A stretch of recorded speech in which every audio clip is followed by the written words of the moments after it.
Para declarar voto, o vereador Renato Oliveira. Celso, em teu nome da família, eu quero dizer que vocês estão preocupados com a situação do interior. Eu quero dizer que conheço muito pouco o interior. Ser honesto, né? Não adianta eu dizer que conheço um pouco mais os bairros. Estou aqui há 24 anos, mas conheço um pouco mais os bairros. Mas eu quero te confessar uma coisa que eu não sabia tanto. Eu achei que o interior estava um brinco, como meu pai, falecido pai, dizia.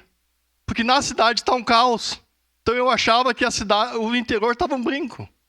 Porque o Velocino Ex é um cara trabalhador. Quem conhece o Velocino Ex aqui da casa, eu conheço ele há vários anos, desde como subprefeito. Agora esteve lá, assumiu a Secretaria de Obras, como coordenador distrital. Ficou meia dúzia de dias, correu. Correu porque eu sei do potencial dele e ele não deu conta de fazer o serviço. Porque não tinha estrutura para ele. Se tivesse estrutura, o Velocino tinha feito muita coisa. Porque quem conhece o Velocino sabe que ele trabalha.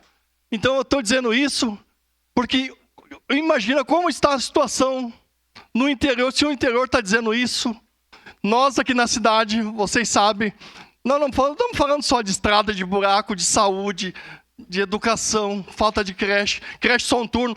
As mães agora trabalham só um turno, porque no outro turno não tem creche.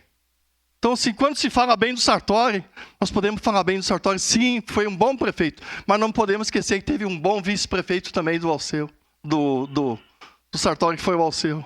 Então, assim, a gente pode dizer, parabéns pelo aniversário de vocês, aqui é uma homenagem de nome de rua, mas, assim, lugar de política é onde que tiver duas pessoas que falam de política.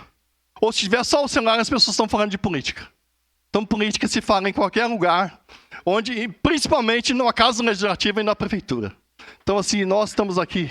Quero apoiar o vereador Rafael por essa indicação. Parabéns. Parabéns a vocês.